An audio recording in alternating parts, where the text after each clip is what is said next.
Baby.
Hello, everybody. How's everyone doing? What's cracking, slacking, cool cat? Hello, my name is Gideon. You can call me G Money, and this is Chef Dan on my left.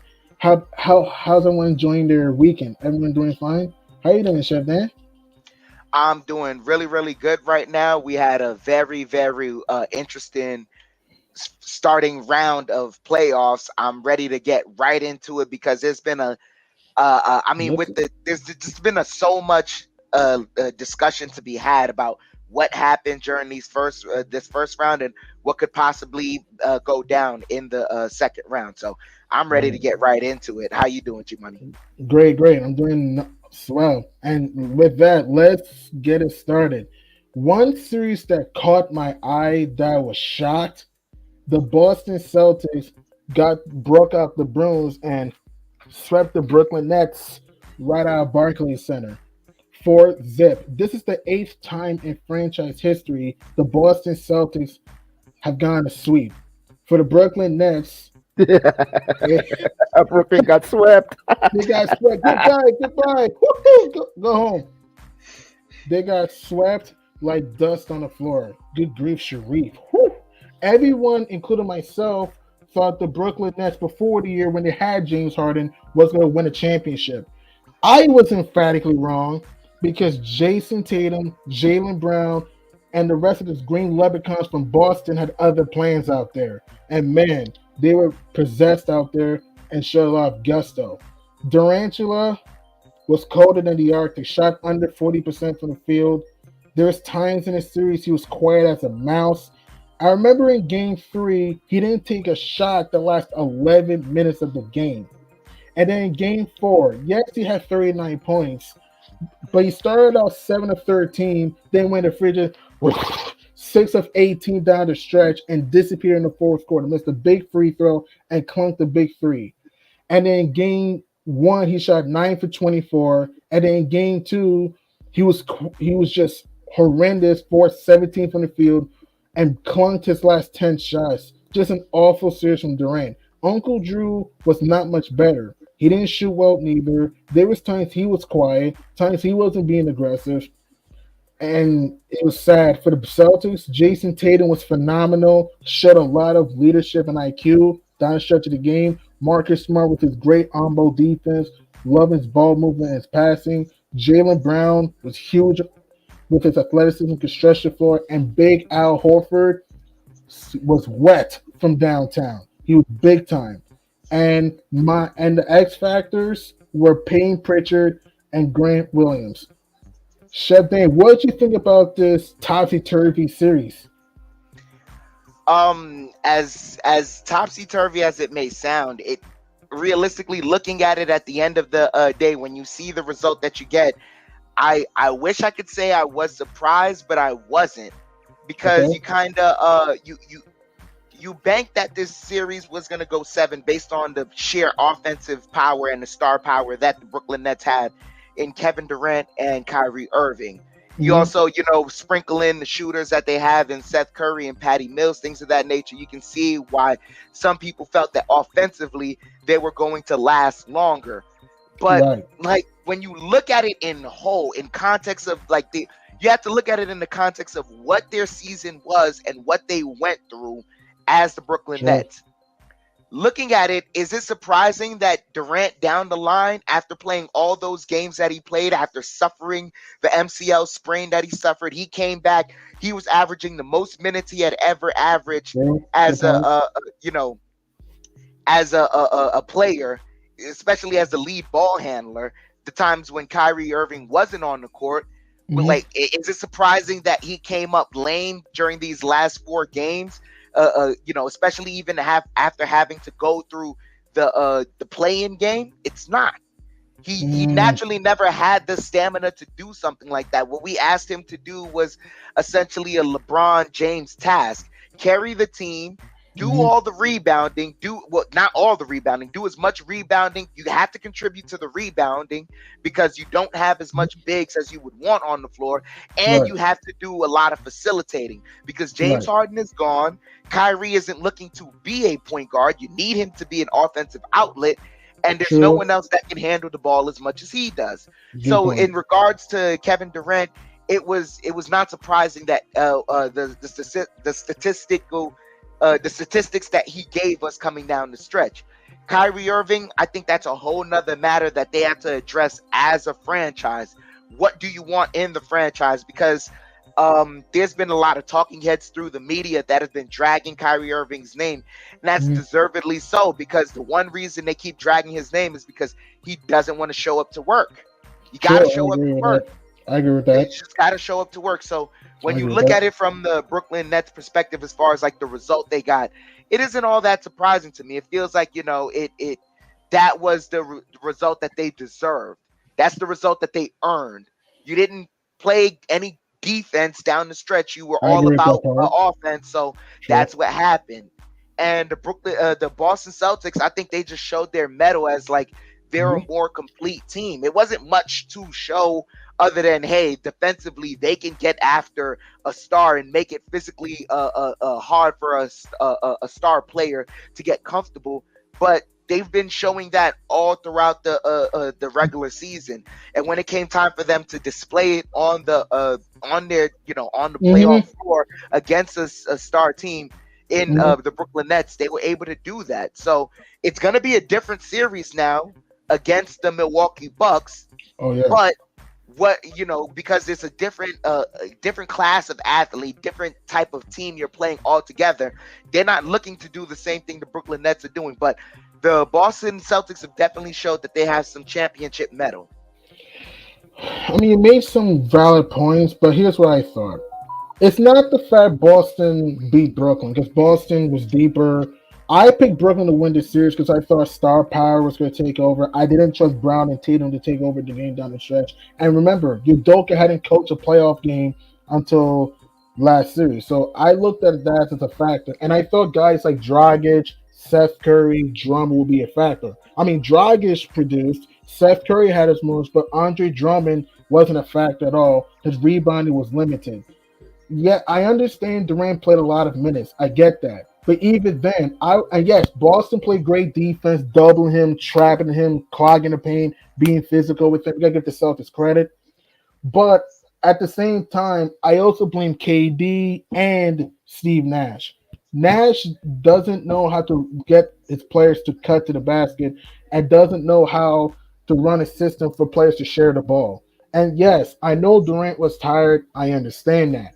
I understand, he was carrying the load. I get that. But still, under 40% shooting and multiple times you don't even score 20 points, I can't defend that. I'm sorry. And also the fact that, again, you also have to make adjustments if you're a superstar because a superstar knows how to adjust to the same defense that teams are going to run you in the playoffs. Remember, you're not playing different teams in the playoffs. You're playing the same opponent, and you just got to learn how to adjust to that defense. I mean, Shedden, you made some good points, but I was shocked that Durant struggled the way he did. I thought he'll step up. That's the thing there. And against Milwaukee, Boston, and Milwaukee, and we'll get to Milwaukee and Chicago in a moment. Boston did a great job diving for loose balls and getting block shots. Against Milwaukee, what the Celtics have to do if they want to get past the Bucks, they got to guard that 3-point line. Yes, we know Chris Middleton is out for a while because of the sprained MCL. He's subbing in game two against the Bulls. But the Bucks still have great shooters. Grayson Allen, who's been red hot from three. Drew Holiday, who creates on shot at the mid range. Bobby Portis that can shoot the three. You also have Pat Connaughton that can hit threes. And even Serge Ibaka, because I think they'll play him more in that series. So those are things. Salute, Andre. What's going on, man? How you doing? How you doing?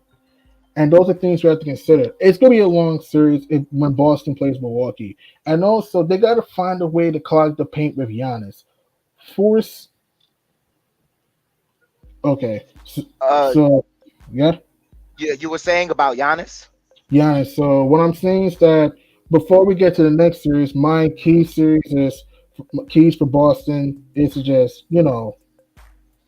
just be physical with Giannis the next series. And speaking of the Milwaukee Bucks, as predictable, they wallop the Bulls in five. There's nothing much to say about this series. The Bulls got a good game to win, with DeRozan having a monster 41-point game, which is a playoff career high. But ever since then, the Bulls just gave up. The last three games, they combined to lose by 70 points. They got smacked by 30 in game three, which is a franchise worst playoff home loss. They got killed by a Kobe-esque 24 points in game four. And then in game five, they lost by 16. Zach LaVine didn't play because of protocol, and then Caruso didn't play because of his injuries, because of a concussion. So the Bulls, man, it's just that, yes, they have talent, but they just don't have depth. They don't have rim protection. DeRozan shrunk in the playoffs again. Vucevic, yes, we all know he loves to shoot the outside shot, but he doesn't score in the block. The Bulls just don't have enough outside shooting. The Bulls did a poor job with their transition defense, and it was a predictable and boring series to watch. And Grayson Allen, Bobby Portis, Giannis took their lunch money. So what do you think about this first round? What do you think about Chicago and Milwaukee, Chef Dan? It wasn't surprising to me that this went down the way it did because the Bulls were consistently telling us that was who they were throughout the regular season. There was a stat there that the Bulls, any team that was seeded higher than them, they had I think a 2-12 record against teams that were seeded higher than them, teams that were contending teams. They didn't have a winning record against those winning teams. So when you have that in the play, it Right. of course kind of it makes you look at the DNA of the team and go, what fundamentally went wrong? And you have to see. I think it's more Thank than you. just watching Thank you, Kevin. I think it's more than just watching the series, the tape throughout the series, and what happened here and here with each player. I think you have to look Mhm. at all those games in a whole throughout the Mhm. year and ask what happened as to why we couldn't beat the winning teams. It has to be more than just we were missing Lonzo Ball, because even when True. they had Lonzo Ball on the roster, they weren't beating the good teams. That's So true. They were in, getting destroyed by the good teams. In fact, they were getting destroyed by the good teams. yeah, so in regards to all that, that's why I say it wasn't surprising that the Milwaukee Bucks were able to dismantle the Chicago Bulls. And it, for the run that the Bulls had throughout the regular season, it was very Mhm. impressive. Salute to them. They were Right. finally able to, get a winning season Mhm. this year, go above 500, get into the playoffs. But Mhm. this is what happens when you're a rebuilding team. You get into the Right. playoffs, you think you're better than you are, and then one thing leads to another, and right there you run into a buzzsaw of a team, especially a team that just came off of a championship, and they feel like, hey, they have it, they have a shot to take care of what they can take care of. So They that's do. why it wasn't surprising to me. And looking forward to the season that's going to be between the Celtics and the Milwaukee Bucks. Like you said, Chris Middleton isn't there. Mhm. The Celtics are not facing a team that isn't like the Nets, where as far as you're not facing a small lineup every night. That's the one Mhm. thing that I feel is going to be to the Bucks' advantage there. The Right. Celtics kind of got off easy because the Nets could only run small lineups. They don't True. have lengthy young defenders that could help, take the load off of what KD and Kyrie were going through defensively. So that's what they had to go through there. But with this series is going to be way more interesting. I think we're going to look more so for this is where coaching is going to shine in this series. I think personally coaching is going to be a factor, because it's Mhm. going to be based on uh, uh, what what adjustments could the coach make lineup wise, and who's going to give their coach something in those adjustments. I think there was only so much that Steve Nash could do, because the roster is just that old in with the Nets, so he had to just elect to go small.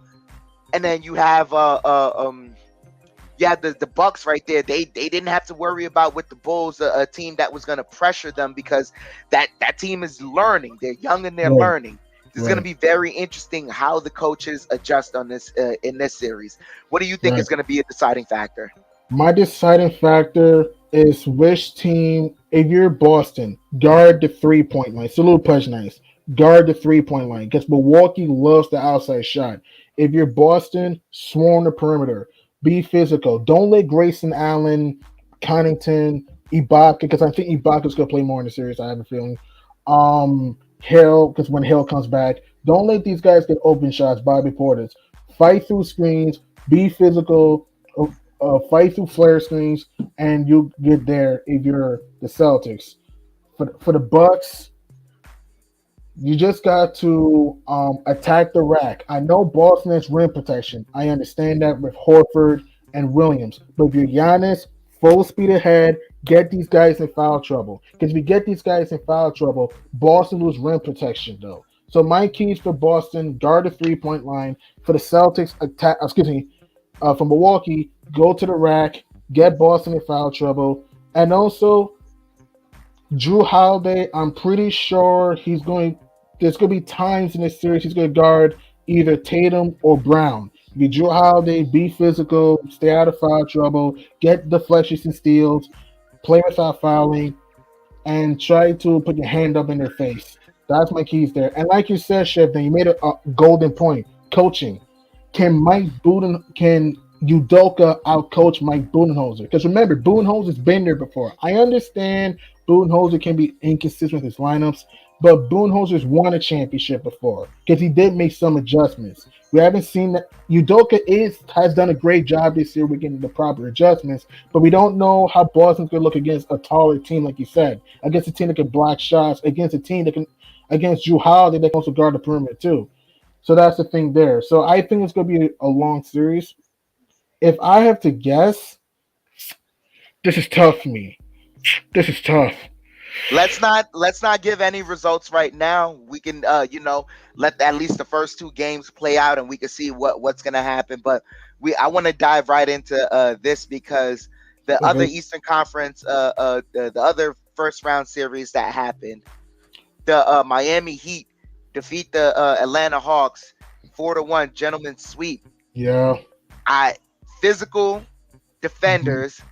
They Mm-hmm. Miami had a bunch of guys that if Trey Young switched onto them, they Mm-hmm. had the ability to somehow get their own shot. But Facts. they were just physical as defenders. Mm-hmm. Phy- Physicality in defense is back in the NBA. This is what I Facts. saw throughout this series, Mm-hmm. and Trey Young could not get comfortable. What did you Facts. see? I agree. And don't forget this too. Also, depth. Miami had more depth than Atlanta. Like you saw Tyler Hero at times get off. Oladipo, in Game 5, Chevman, Jimmy Butler didn't play. Kyle Lowry didn't play. But yet Oladipo giving you 23 points. He was going to the rack, stretching the floor. So Miami had more depth and ball movement. And like you said, physicality and attention to detail. I loved how they were first to the ball, swimming to the perimeter with the Hawks. I loved how they put their hands up. And also they were trapping Trey Young, doubling him, getting the ball out of his hands, and tried their other guys to beat him. The only consistent Atlanta Hawk that was able to hit shots was DeAndre Hunter. Other than that, no one else could really find their groove. And also, that's the thing with that. And this series is like I kind of knew that Miami was going to win in 5 because I said this. Atlanta only shot 30% from three against Miami in the regular season. My Miami's one of the best perimeter defensive teams. You had Lowry, Tucker, Bam, who's a good perimeter defender himself, Butler, and Butler was marvelous in this series. Gave you 30 plus per game. He had 45 in game 2.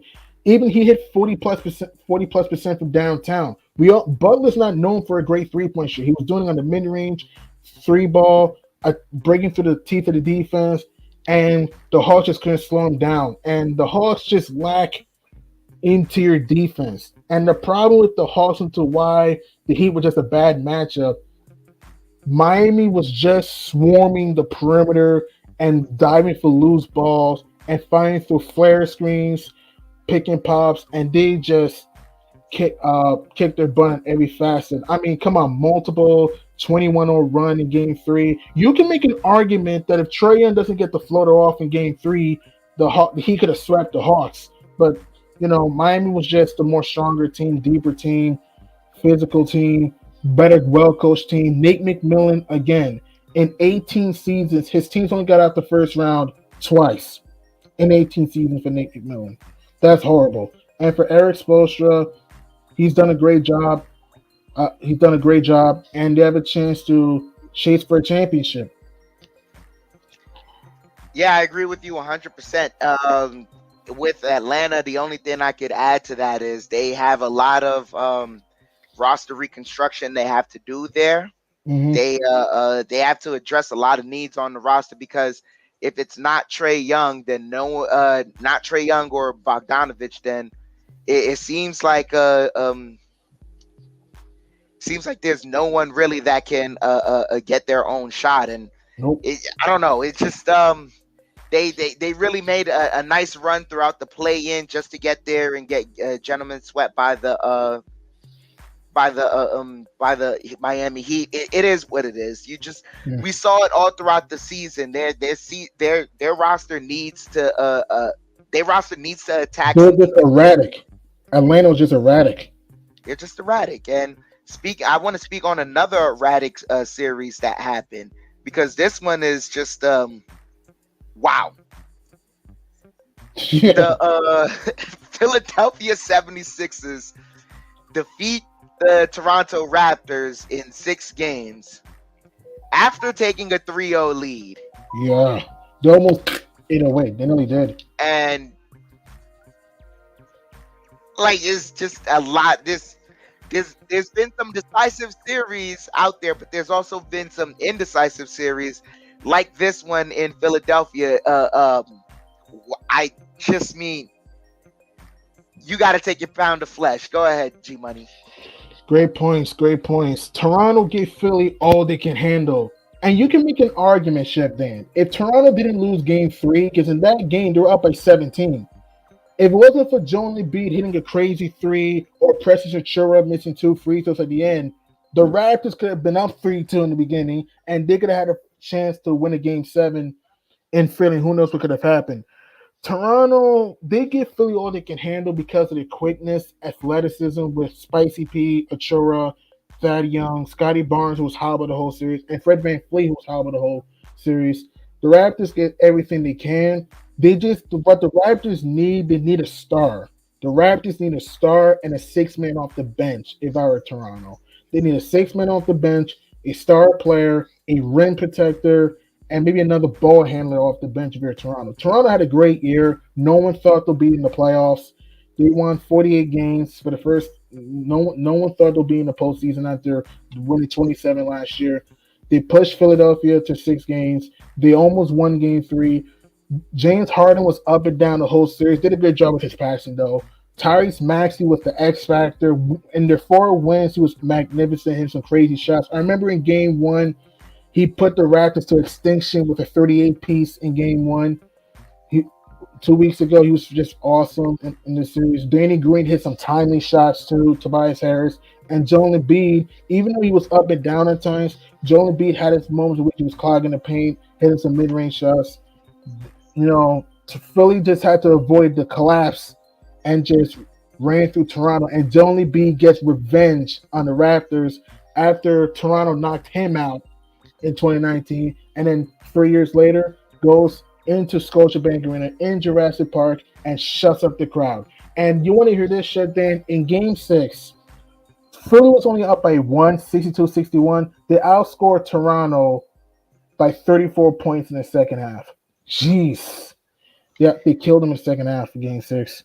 Yeah, the second half is the money half. That's where that's where the stars come out to play and kind of close out the game there. And it just speaks to what you said in the Toronto Raptors needing a star. Uh, Man, sounds like they're gonna have to do some trading, or Mhm. what you have to do trading, because you can't draft a star with the draft pick you have right now. Right. It kind of lends into this Eastern Conference semifinals. Miami Heat versus 76ers.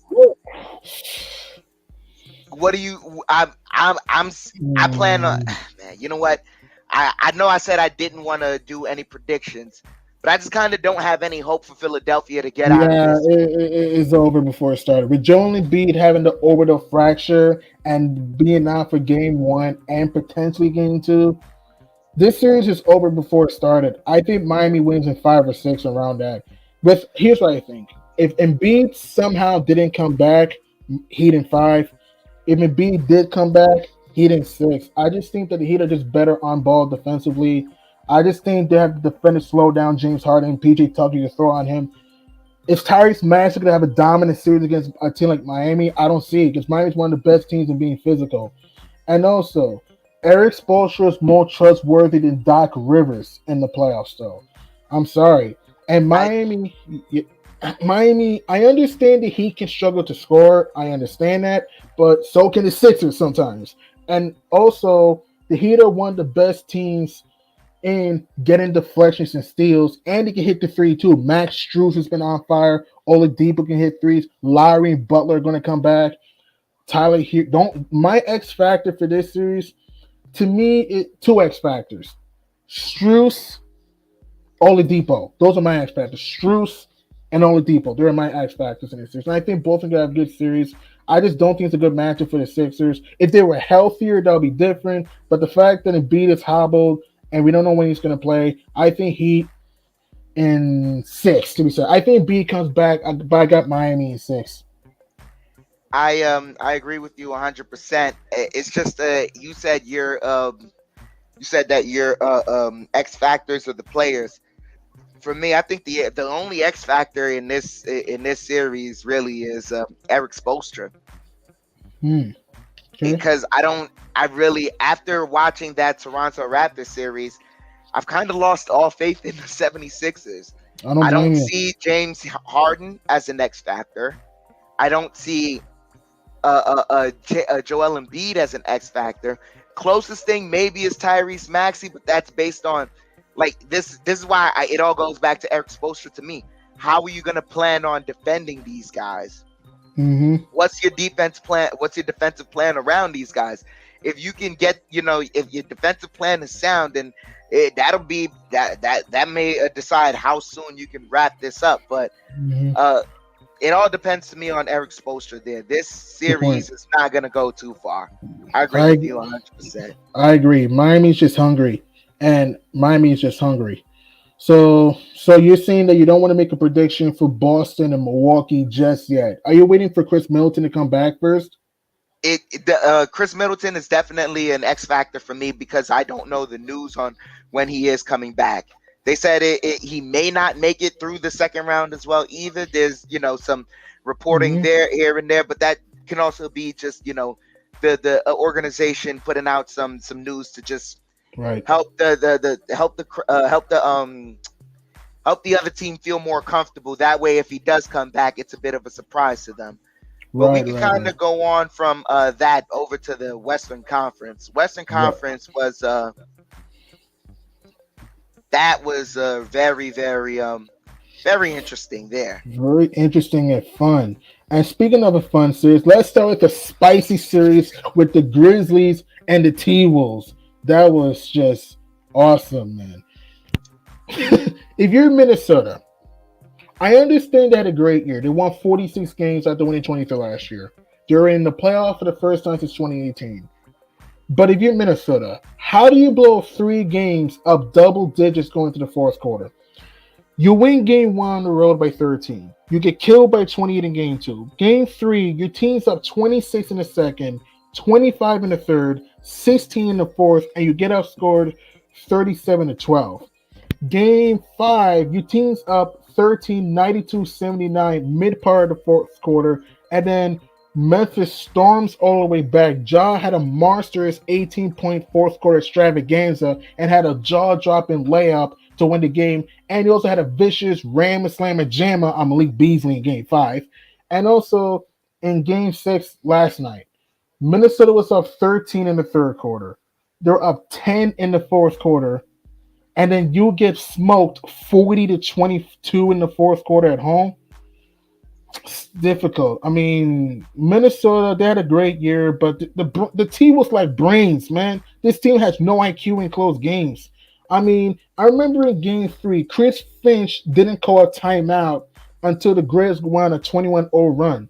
That's idiotic, man. Call a timeout when you see a team is not functioning. Karl Anthony Towns, yes, he had some numbers, but it didn't feel he had an impact in big games. Game 3, 4 shots. Last night, 6 of 19 from the field, 1 of 5 in the fourth quarter. Come on, dog. He just came up small down the stretch. Ant-Man, I love Anthony Edwards, and Anthony Edwards will be an all-star in the future. And he had his moments in this series. But there's times in the season which I felt he slowed down and cooled off down the stretch. He did have 30 points last night, but if you watch the game, he had like 20 plus in the first half, and only had like 10 in the second half. That's not gonna get it done. And the bum of this series, D'Angelo Russell, he was supposed to have ice water in his veins. He was colder than the Arctic, man. 32% shooting in the series, 7 points last night. Horrible decision making, turn over the ball. Jumper looked off, getting cooked on defense. D'Angelo Russell, he's a good player, but he was just terrible in this series, man. I mean, I don't know. I agree with you 100%. I think what if you had one word to describe the any you can find certain similar words to describe each series. You can find with the Celtics and with the Celtics, Nets, and even with the Bucks and Bulls, one word you could say to describe that is physicality. With this one, I think the one word to describe this series was inconsistency. Inconsistency and wacky. Nah, just for me, it was inconsistency. It was because there were many things that the Timberwolves did wrong to help themselves get eliminated. But I think more so than that, there was also a lot of things that the Memphis Grizzlies did as well that did not help their case. And you see that they were the series went on to 6 games. That a lot of people a lot of people around the world, when they were watching this series, just felt like, this one just didn't need to go down this way. It really didn't need to go down this way. It's just a lot of inconsistency.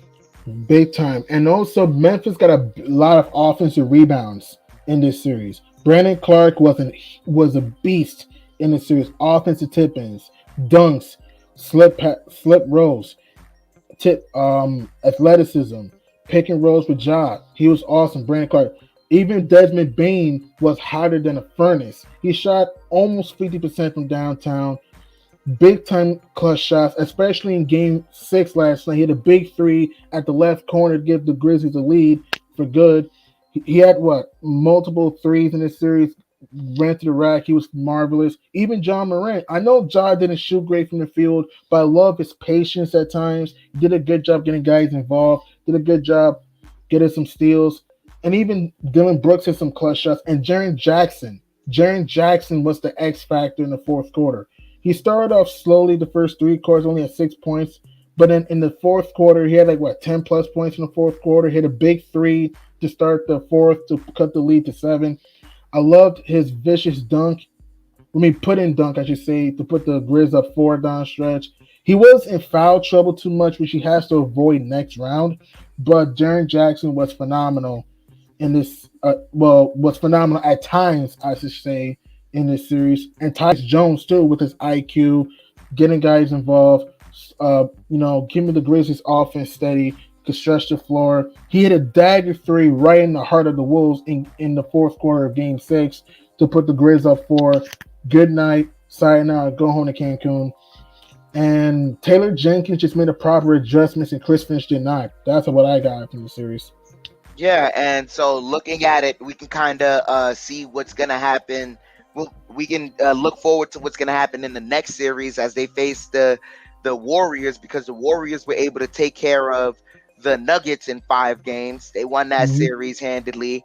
Um, I I saw from the war, like what I saw from that series, myself. So like, I can't blame too much on Jokic to do any more extra for the team, because I felt like he had a good series, that good series against the Warriors. If anything, you just see what the Nuggets look like right now, missing Jamal Murray and Michael Michael Porter. Porter. So Right, they're right. missing two very high octane offensive pieces, and so it just kind of felt like an incomplete series that I couldn't really gauge all too well. So you have that you have that series. So now you're gonna have an interesting matchup between between the Memphis Grizzlies and Mhm. the Golden State Warriors. I don't like this is why I think this series is going to be interesting. You're not Mhm. going to be facing the inconsistent defense that is the Timberwolves. You're not going to Mhm. be facing that. You're going to face a team that truly knows what they can do on the offensive end. Not only that, Right. you're facing a team that you eliminated last year out of the playoff contention. I believe Mhm. everyone has that on their mind, which is why I think that's why Jordan Poole came out and had the year that he had, and he's even playing like an all-star during the he's playing like an all-star The playoffs, during the first the three playoffs games, the right first now. 3 games. Yeah, he Yeah, came. I He mean, came down to earth the last two. But I get what you're saying. essentially so far the percentages have all gone up in the playoffs so far for Jordan Poole. So, what do you see in that matchup there between the Grizzlies and the Warriors? It's gonna be a fun series. Memphis athleticism, Golden State's catch and shoot. Both teams great defensively. Memphis does more of the interior. Golden State's more in the perimeter. Memphis can go to the perimeter too.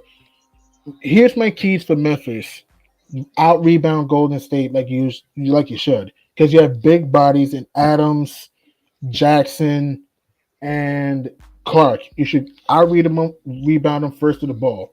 Also, swarm the perimeter with Steph and Clay. Make sure they get tired. Stay attached to them. And also Jordan Poole. He was great the first 3 games against Denver, but he did come down to earth a little bit the last 2 games. So you gotta watch out for him if you're Memphis, because he's gonna be an X factor at times in this series. You gotta, you know, be physical with him. And also, I think the Grizz could give the Warriors a whole lot of trouble because they're deep off the bench. You have Clark, Melton, Jones, Jackson that can stretch the floor, can bang in the post. Don't be surprised if Draymond Green gets into foul trouble. Do not be surprised though. And also, reason why I think Memphis has an advantage over Golden State is because the Grizz can protect the rim, and also, yes, the Warriors can shoot threes, but so can the Grizzlies too. Desmond Bain can hit threes. So can Tyus Jones. So can Melton. Ja is not a great 3-point shooter, but he can hit the three. Brooks can hit threes. He can come up big in that series. Who knows? And Steven Adams, I think he's going to play more. He didn't play in Game 6 due to protocol, but I think he'll play more in the series with his rebound, and he has experience himself. I know many people think, oh, experience, experience, experience, and I understand that, but I don't think it's going to matter in this series for me. Because here's the thing. Memphis is one of the best teams at getting diving for loose balls and forcing turnovers. Yes, the Warriors share the ball, but the Warriors can be a little bit careless sometimes, though. In fact, they were struggling with the Nuggets at times in the series in games 3, 4, and 5 because Denver had some size to give them a problem, though. Memphis has some size, and Memphis are a team that can really get in your face defensively and be physical. And you also have to consider this too, okay? Don't be surprised. And again, I'm not assuming injuries. I'm not, but you just gotta consider this though. Don't be surprised if Steph or Clay get hurt in that series. Remember, Steph Curry's had sprained MCLs in the playoffs, though. He's had foot injuries in the playoffs and hand injuries in the playoffs. Clay Thompson just has a torn ACL and just has an Achilles. Don't be surprised if one of them gets hurt or something. And they're going to be physical. And here's the thing that helps me to think that I think Memphis has a great chance to pull the upset. They're a team out there that loves to get offensive rebounding. Golden State struggles on the boards, though. So that's the thing with me. And yes, the Warriors can hit threes, but so can the Grizzlies. If the Warriors do not hit threes in this series, they're not gonna win. Because remember, Memphis is gonna pack the paint though. So that's and Memphis is deep off the bench. So that's the thing with me. I agree 100%. It's going to be very interesting. Just the defenses being played, because the one thing I can say is what watching that Memphis and Timberwolves series, the one thing that Minnesota did consistently that we know Golden State isn't going to do is they're not going to play up on John Morant. They're going to play Mm-hmm. off, give him space, and make him shoot his way out of the series. Can Mm-hmm. he do that? That may even shift the way the series is going to go. But Right. another interesting series that happened in the Western Conference. Give me one moment. You also had the Phoenix Suns going life or death against the New Orleans Pelicans. Yeah, they were able to close that out against the Pelicans. So you tell me, Matt, what did you see from that series in regards to the Suns, the Pelicans, Mhm. and what was there to look forward to now as a Phoenix Suns fan?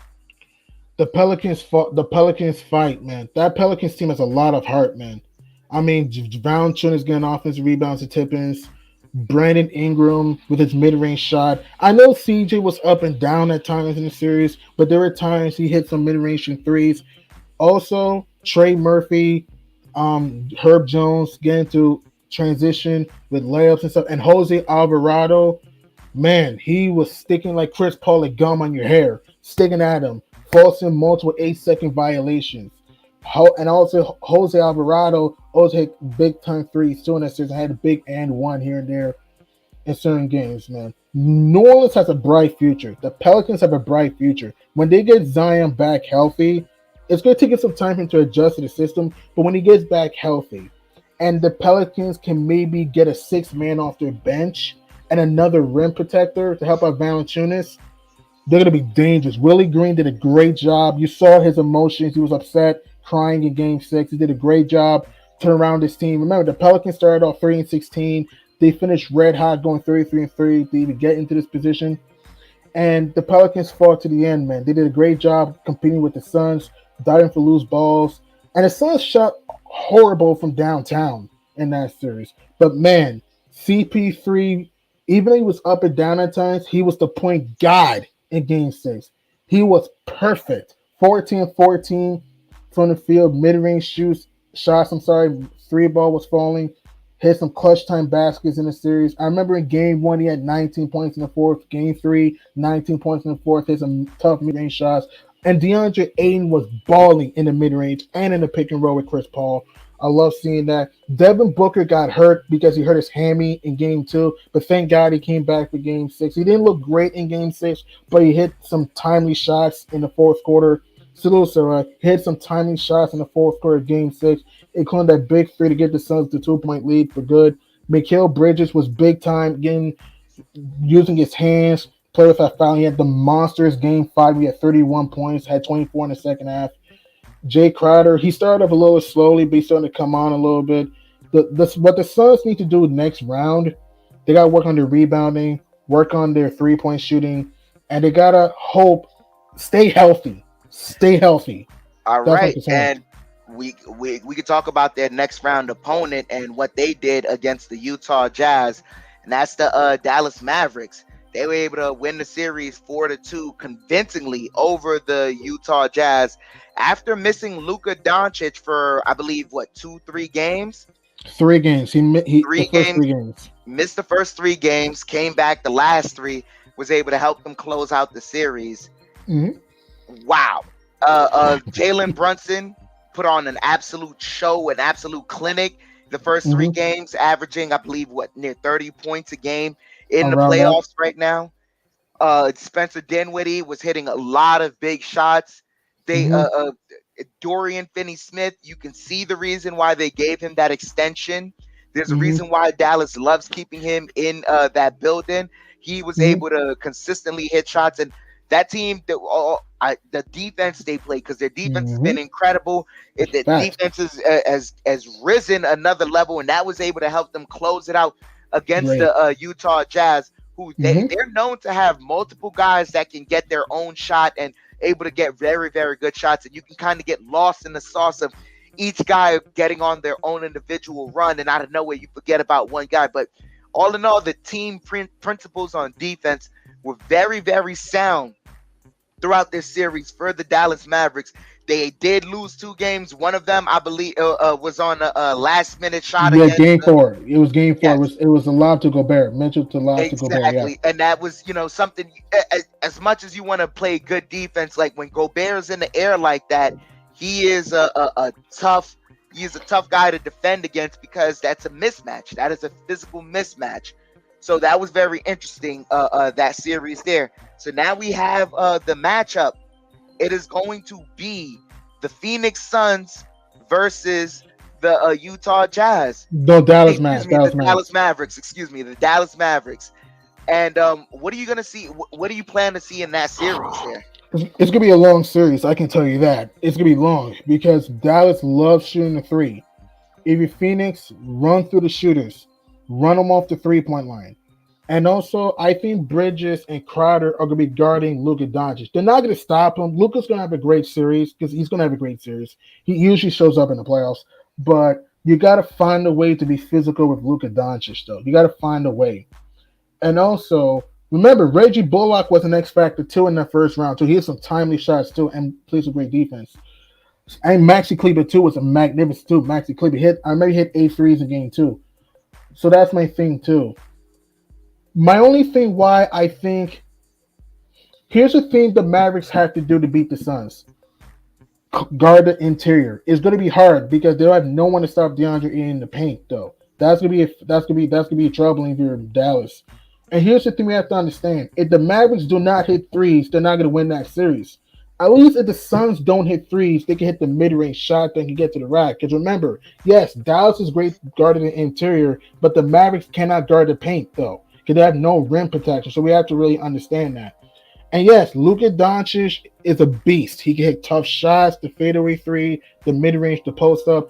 But sometimes in the fourth quarter, you can slow him down if you're up in him.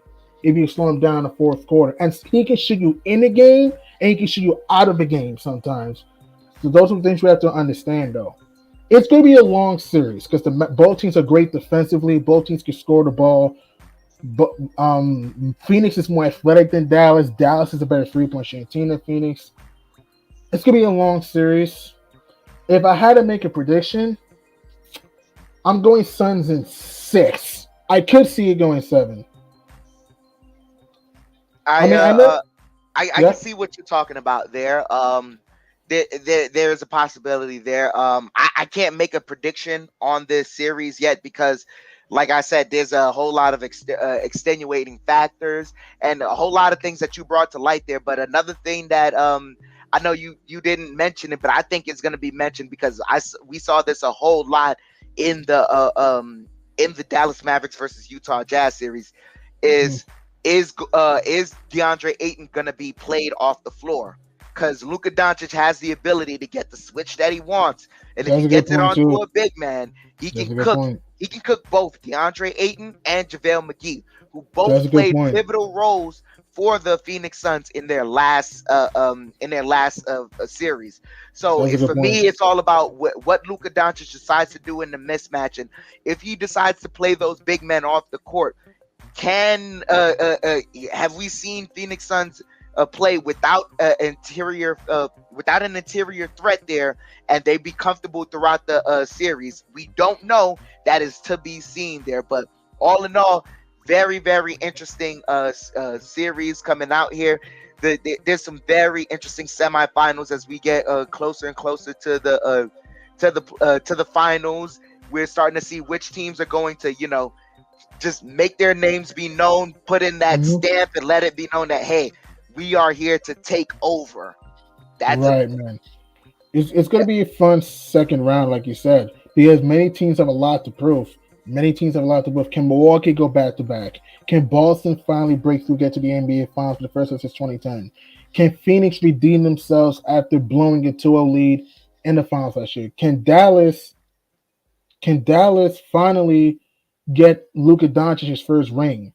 Can you know Memphis has a surprising run to the finals though, because remember they only been to one conference final back in 2013. Ironically, the Grizz won 56 games that year. They won 56 games this year. So that's the thing though. So those are things we have to realize though. But it's going to be a fun second round. Very, very fun second round, man. I want to ask you, what conference finals do you want to see personally? Um, I truthfully, with the teams left, it doesn't matter to me as far as which team is in there, but I'm more so going to be paying attention to the Western Conference. There's going to be a Mhm. lot of interesting basketball to me there. I think either one of these four teams, if they match up in the conference finals, is going to be very exciting.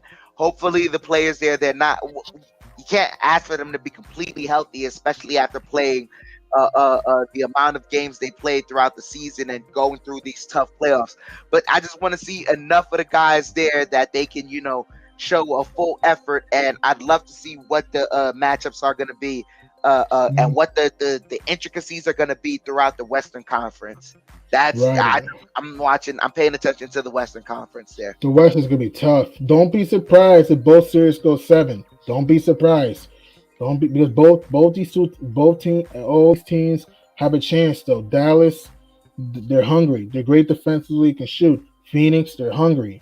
Golden State, they want to get back to the finals. Memphis, they're quick, athletic, play great defense. They lead the NBA in fourth quarter points in the playoffs. So if they're in a close game, Memphis might take out Golden State. Personally, for me, my conference final prediction, my second round prediction for the West, I got the Grizzlies knocking off the Warriors in 7, and I got the Suns beating the Mavericks in 6. In the East, I got the Heat in 6 over the Sixers, and the Bucks Celtics series. It's tough. I'm leaning towards Celtics in 7. Leaning towards that if Middleton is not healthy. All right, we shall see. We definitely shall see. That's the Notorious G Money giving us his predictions. Do you have any final thoughts on what we've seen so far in the playoffs and what's to come? The final thoughts is that it's gonna be a fun playoffs to the end. Hopefully, it should be hopefully no more injuries, no COVID protocol. Teams have a lot to prove. Coaching matters. Eric Spoelstra, Doc Rivers, Taylor Jenkins, Steve Kerr, Monty Williams, Jason Kidd have to coach the best series of their life from now until June if they want to have a chance to hoist up that Larry O'Brien trophy. A lot of guys have a lot to prove. Chris Paul, Steph Curry. You also have John Morant, Booker, Tatum, Brown, Giannis, etc. Butler, Embiid, Harden. Luka have a lot to prove, have a chance to win their first championship. Giannis has a chance to win a second championship, but the other guys have a chance to win their first championship. Steph Curry has a chance to win his fourth championship, and probably a Finals MVP, but we won't go too far ahead. It's going to be a fun second round. Hopefully, it's not a dud. Hopefully, it goes long, and we shall find out what happens. Most definitely. It is playoff time. G Money has said this consistently. This is the time where men make their bones. This is money time right here. So you guys tune in. Make sure you watch every game possible because by the end of these playoffs, there's going to be a shift in the NBA paradigm. We're already seeing it. We're getting, farther and farther away from finals that feature either LeBron or Kevin Durant. There's a new paradigm coming up into the NBA. There are new stars coming to establish themselves, new powerhouses coming to establish themselves. So I can't wait to see that. I can't wait to see the new stars establish themselves and see the talk that comes afterwards. The cities celebrate themselves, and then even the fan bases and how they react, because the Milwaukee Bucks fans, I love the fact that they came off that championship because they were just braggadocious all throughout the season. It helps us get right back to organic rivalries. Right. We're getting right back to organic rivalries, and I absolutely love that. But thank you guys so much for joining us. Thank you for tuning in. Thank you guys so much for joining us and helping us break down the playoffs and just being here to be a sounding board to bounce off of. And thank you guys so much for joining us consistently and supporting everything that the BX Sports Jedi Network does. Myself, I want to say peace out. G Money, what's your last words? Peace out. Stay safe. May the Lord bless you. Keep you safe. Enjoy the playoffs. Stay safe from the virus. Stay healthy. And man, these playoffs are going to get spicy and juicy. With all of that, enjoy your weekend. Stay safe, everybody, and have fun.